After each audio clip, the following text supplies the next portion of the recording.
Onam, Vishu, Christmas, Bakrid എല്ലാം അതിന്റെ extreme ലെവലിൽ ആഘോഷിക്കുന്ന ഒരു നാടാണ് എൻ്റെ നാട്. അതിൽ ജാതി, മത, വർഗ അങ്ങനത്തെ സംഭവങ്ങളൊന്നുമില്ല. കാരണം എന്താണെന്ന് വെച്ച് കഴിഞ്ഞാൽ കഴിഞ്ഞ പ്രാവശ്യം തന്നെ ഞങ്ങളുടെ ഓണാഘോഷത്തിന് ഏറ്റവും വലിയൊരു പ്രത്യേകത എന്താണെന്ന് വെച്ച് കഴിഞ്ഞാൽ വള്ളം കളി മത്സരമായിരുന്നു. വള്ളം കളി മത്സരം ഉദ്ഘാടനം ചെയ്യാൻ വേണ്ടി വന്നിട്ടുള്ളത് സ്ഥലം DYSP ആയിട്ടുള്ള ചന്ദ്രമോഹൻ സാറാണ്. അദ്ദേഹം വിത്ത് യൂണിഫോമിൽ അദ്ദേഹത്തിന്റെ തന്നെ ഔദ്യോഗിക വാഹനത്തിൽ ഞങ്ങളുടെ കടവിലേക്ക് വന്നു. ഞങ്ങൾ അദ്ദേഹത്തെ സ്വീകരിച്ചു, കടവിലേക്ക് കൊണ്ടുപോയി. ഞങ്ങൾ പറഞ്ഞു, സാർ നാടമർത്തി അതിന്റെ ആവശ്യം എന്താ, നമുക്ക് അതിന്റെ റൂട്ടിൽ തന്നെ കൈകാര്യം ചെയ്യാം. സ്ത്രീകളെല്ലാം കുരവയിട്ടു, ഞങ്ങൾ 2 പെഗിട്ടു, ആളുകളെല്ലാം ചേർന്ന് ഇദ്ദേഹത്തെ കായലിലേക്ക് തള്ളിവിട്ടു. എന്റെ പൊന്നു സുഹൃത്തുക്കളെ, കായലിന്റെ നടുക്കെത്തിയ സമയത്താണ് ആ സത്യസന്ധനായ പോലീസ് ഓഫീസർ ആ നഗ്ന സത്യം തിരിച്ചറിഞ്ഞത്. എന്നിട്ടും കരയിലുള്ള ഈ കൂട്ടത്തിൽ ഒരൊറ്റൊരുത്തനും അത് മനസ്സിലായിട്ടില്ല. തുഴ ഇപ്പോഴും കരയെ തന്നെ കിടക്കുക. അദ്ദേഹം കൈവീശി കാണിക്കുന്നുണ്ട്, എന്തൊക്കെയോ പറയുന്നുണ്ട്. അപ്പൊ ആൾക്കാർ പറഞ്ഞു, സാറ് ഭയങ്കര ഹാപ്പിയിലാണ് കേട്ടോ, കൈവീശി കാണുന്നില്ലേ, കൈവീശി കാണിച്ചു കൊടുക്ക് സാറിനാണ്. അൻഡമാൻ നിക്കോബാറിലേക്ക് പശ്ചിമ ബംഗാളിൽ നിന്ന് പോകുകയായിരുന്ന ഏതോ ഒരു ന്യൂനമർദ്ദം വിത്ത് ഫാമിലി സാറിനെ എടുത്ത് അറബിക്കടലിലേക്ക് പോയി.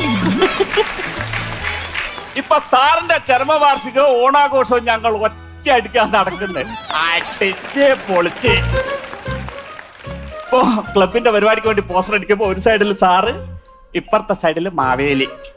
പക്ഷേ ചാക്കോച്ചൻ സാർ, ഈ വർഷത്തെ ഓണാഘോഷത്തിന് ഗംഭീരമായ പ്രത്യേകതകളുണ്ട്. വടംവലി മത്സരമാണ് അറേഞ്ച്മെന്റ്സ് ചെയ്തിട്ടുള്ളത്. എല്ലാം നോക്കി നടത്താൻ വേണ്ടിയിട്ട് മാമനുണ്ട്. ഈ മാമൻ എന്ന് പറഞ്ഞ ഈ സ്റ്റാൻഡപ്പ് കോമഡിയിൽ ഓവർ യൂസ് സാധനാണ്. ഈ യൂസ്ലെസ് അങ്ങനെ പറയാൻ പാടുണ്ടോ നാടെ ഇരിക്കുന്ന ചേച്ചി ചിന്തിക്കുന്നുണ്ടാവും. 60,000 70,000 ഉറുപ്പ്യ കൊടുത്തിട്ട് മോട്ടിവേഷൻ സ്പീച്ച് കേൾക്കാൻ വേണ്ടിയിട്ട് മുന്നിൽ ചെന്നിട്ട് ഉള്ള ചീത്ത തീർത്ത് വാങ്ങിച്ചു വരുന്ന ഒരു മനുഷ്യനാണ് ഇയാൾ അങ്ങനെ വിളിക്കുന്നതിൽ ഒരു തെറ്റുമില്ല. പിന്നെ മൂപ്പരെന്താന്ന് വെച്ച് കഴിഞ്ഞാൽ സ്റ്റാൻഡപ്പ് കോമഡിക്ക് വേണ്ടിയിട്ട് ഇന്നേ വരെ ഒരു സ്റ്റാൻഡപ്പ് കോമഡിയനും സഞ്ചരിക്കാത്ത വഴികളിലൂടെ ഒരു ഭ്രാന്തനെ പോലെ സഞ്ചരിച്ച ആളാണ്. ഭ്രാന്തനെ പോലെ എന്നല്ല, മുഴുത്ത പ്രാന്തൻ. ഇന്നത്തെ സ്റ്റാൻഡപ്പ് കൊമേഡിയന്മാരൊക്കെ ഇവിടെ വന്ന് പരിപാടി അവതരിപ്പിക്കേണ്ട കോട്ട് വേണം, സൂട്ട് വേണം, ഇത്രയും ലൈറ്റ് വേണം, സംവിധാനം വേണം, ഇതൊന്നും വേണ്ട. തന്റേതായ ശൈലിയിൽ തനിക്ക് ചുറ്റുമുള്ള ആളുകൾക്കിടയിൽ വെറും ഒരു വള്ളി ട്രൗസറിന്റെ പിൻബലത്തിൽ ചാപ്പിലിരുന്ന് കോമഡി പറഞ്ഞ ബാലകൃഷ്ണൻ. മാമൻ അങ്ങനെ ഇത്രയും വലിയ കൊമേഡിയനായി നിങ്ങൾക്കറിയോ? മാമൻ എല്ലാ തമാശകൾക്കും മാമനൊരു ഒറ്റ ഗ്രൂമർ ഉണ്ടായിരുന്നുള്ളൂ. ചാപ്പിൽ കറി വെക്കുന്ന കല്യാണി. മാമനിടക്ക് കല്യാണിന്റെ അടുത്ത് എന്നിട്ട് പയ്യപ്പുറത്തൊക്കെ ചെന്നിട്ട് ചില തമാശയൊക്കെ പറയുമ്പോ കല്യാണി ഒറ്റ അട്ടി വെച്ചു തരും. ഒരു തമാശക്ക് പറഞ്ഞതാ കല്യാണിയെ. വീണ്ടും അവിടുന്ന് എന്തെങ്കിലും പാചകമൊക്കെ ചെയ്യുമ്പം എല്ലാം ചെറുകെ പുറകെ ചെന്നിട്ട് മാമ എന്തെങ്കിലും ഒരു തമാശ കല്യാണി നോക്കുക, ഞാൻ കൊത്തി ഒരു തമാശക്ക് പറഞ്ഞതാ കല്യാണിയെ. ഇങ്ങനെ പറഞ്ഞു പറഞ്ഞ് മാമന്റെ ഉള്ളിൽ ഒരു തമാശക്കാരനുണ്ടെന്ന് കണ്ടെത്തിയത് കല്യാണിയായിരുന്നു. തൽക്കാലം നമുക്ക് മാമനെ അങ്ങ് ഒതുക്കാം. സ്റ്റാൻഡപ്പിൽ മാത്രമല്ല, സിനിമയിലും രാഷ്ട്രീയത്തിലും എല്ലാ മേഖലയിലും ഈ ഒതുക്കലുണ്ടല്ലോ. നമുക്ക് പഞ്ചായത്ത് പ്രസിഡന്റിനെ ഓണാഘോഷ പരിപാടി ഉദ്ഘാടനം ചെയ്യാൻ വേണ്ടിയിട്ട് ഇങ്ങോട്ട് വിളിക്കാം. അദ്ദേഹത്തിന്റെ ആഗ്രഹം പഞ്ചായത്ത് പ്രസിഡന്റ് ആയിരിക്കുമ്പം തന്നെ ആ കസേരയിലിരുന്ന് മരിക്കണം എന്നാണ്. ജനങ്ങളെ പ്രാർത്ഥന. ഇത് രണ്ടും കൂടെ എങ്ങനെ ഒത്തുവരുമെന്ന് എനിക്കറിയില്ല. അദ്ദേഹം വന്നു, ഞങ്ങളുടെ നാട്ടിലെ ആളുകളെയൊക്കെ നോക്കിക്കൊണ്ട് അദ്ദേഹം സംസാരിച്ചു. എന്റെ മുന്നിലിരിക്കുന്ന വിവിധ ജനറേഷൻ, കേരളത്തിലെ വിവിധ രാഷ്ട്രീയ പ്രസ്ഥാനങ്ങൾ ഭരിക്കുന്ന വിവിധ കോർപ്പറേഷൻ, ഒട്ടും കംഫർട്ട് അല്ലാത്ത നമ്മുടെ കേരളത്തിലെ കമ്പട്ടേഷൻ, സുരക്ഷാ ഭീഷണി നേരിടുന്ന നമ്മുടെ പോലീസ് സ്റ്റേഷൻ, ഇതിനെല്ലാം അപ്പുറത്തേക്ക് ഇന്നലെ തീപിടിച്ച നമ്മുടെ ഫയർസ്റ്റേഷൻ. ഇതിനെപ്പറ്റി ഒന്നുമല്ല ഞാൻ സംസാരിക്കുന്നത്. എനിക്ക് സംസാരിക്കാനുള്ളത്, ഞാൻ അധികാരത്തിൽ കയറിയപ്പോൾ ഈ ഗ്രാമത്തിൽ 10 ചെറ്റകളാണ് ഉണ്ടായിരുന്നത്. ഇപ്പോൾ അതെല്ലാം ഞാൻ കോൺക്രീറ്റ് ബിൽഡിങ്ങുകളാക്കി മാറ്റി. ഇപ്പോൾ ഈ ഗ്രാമത്തിൽ ആകെയുള്ളത് ഒരൊറ്റ ചെറ്റയാണ്, അത് ബാലകൃഷ്ണൻ.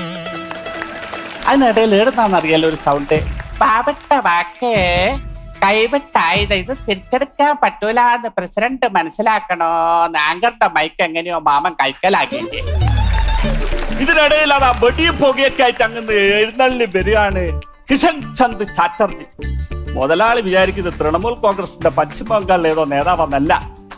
കൃഷ്ണൻകുട്ടിമാരാർ അണ്ടറിൽ ഉണ്ടായിരുന്ന ഒരു ആനയാണ് ശങ്കരൻകുട്ടി. RC ചെറുക്കനൊന്ന് പശ്ചിമ ബംഗാളിലേക്ക് മാറിയപ്പോ ടൈറ്റിലൊന്ന് മാറി. ഹെഡ്സെറ്റ് വെച്ചിട്ടുള്ള പാപ്പാനും ആൻസ് വെച്ചിട്ടുള്ള ആനയും വരുന്ന വരവൊന്ന് കാണണം. ഞാൻ എന്നോട് ചീന് പട്ട എങ്ങനെയാ കൊടുക്കുന്നത്? മിക്സിന്റെ അകത്തിട്ട് അരച്ചിട്ട് വരുന്ന വരവ് കണ്ട. ഇത് കൊമ്പനാണോ പിടിയാണോ എന്ന് യാതൊരു പിടിയുമില്ല. ഇപ്പോ ഇങ്ങനെയൊക്കെ ആണെങ്കിലും മാമൻ എന്ത് ചെയ്തു? ചാനേനെ കണ്ടേം പാടും മതം പൊട്ടി. ആനക്കീകോ അടിച്ച് ആനക്കും മതം പൊട്ടി. മാമനും മതം പൊട്ടിയ കാരണമുണ്ട് രമേശേട്ടാ. കാരണം നമ്മുടെ രാജ്യം നേടിയിട്ടുള്ള ഓപ്പറേഷൻ സിന്ദൂറിലൊരു വിജയം ഉണ്ടല്ലോ, അതേപോലെ മാമൻ ഒരുപാട് കാലം പണിപ്പെട്ടിട്ടും പരാജയപ്പെട്ടു പോയ ഒരു ഓപ്പറേഷൻ ആയിരുന്നു ഓപ്പറേഷൻ ബിന്ദൂർ. അത് 2 കുഞ്ഞുങ്ങളായിട്ട് വടംവലി കാണുക വന്നിട്ടുണ്ട്. അതിന്റെ ഹാങ് ഓവറിലായി പ്രാന്ത് ഉണ്ടായത്. അപ്പൊ തന്നെ വനം വകുപ്പിന്റെ ആൾക്കാർ വന്ന് വെടിവെക്കാൻ വേണ്ടി ഇരുന്നപ്പോ ആകെ കൺഫ്യൂഷനായി. ഒരു ഭാഗത്ത് കിഷൻ ചന്ദ് ചാറ്റർജി, ഒരു ഭാഗത്ത് മാമൻ. അയാള് അമ്പലത്തിൽ വെടിവെടിപാട് വിളിച്ചു പറയുന്ന പോലെ ഒരൊറ്റ വർത്താന. കിഷൻ ചന്ദ് ചാറ്റർജി വഴ ഒരു വെടി, ബാലകൃഷ്ണൻ വക വേറൊരു വെടി. മാമൻ കഴിഞ്ഞ ആഴ്ച ഡീഅഡിക്ഷൻ സെന്ററിലായിരുന്നു. സർക്കാർ വക തന്നെ വെടി, ഡീഅഡിക്ഷൻ സെന്റർ സർക്കാർ വക തന്നെ. അപ്പോ ഡോക്ടർ നമ്മളെടുത്ത് പറഞ്ഞു, ചാക്കോച്ച സാർ, ഏജ് ഓവർ ആയതിൻ്റെ ഒരു വിഷയമാണ്. ഒരുപാട് പ്രായമായിട്ടും കല്യാണം നടക്കാത്തതിന്റെ. മിഠായി തെരുവിൽ ചെന്നിട്ട് നമ്മുടെ ലോകസഞ്ചാരം ചെയ്യുന്ന SK പൊറ്റക്കാടിനോട് വരെ ചോദിച്ച്, ലോകത്ത് മുഴുവൻ നടക്കുന്ന ആളല്ലേ, എവിടുന്നെങ്കിലും ഒരു പെണ്ണിനെ എനിക്ക് കാണിച്ചു തരാൻ പറ്റുമോ? അങ്ങനെ ഈ മാട്രിമോണിയിൽ ഒന്നും അയക്കും, ഇവൾ അവിടുന്ന് തിരിച്ചയക്കും.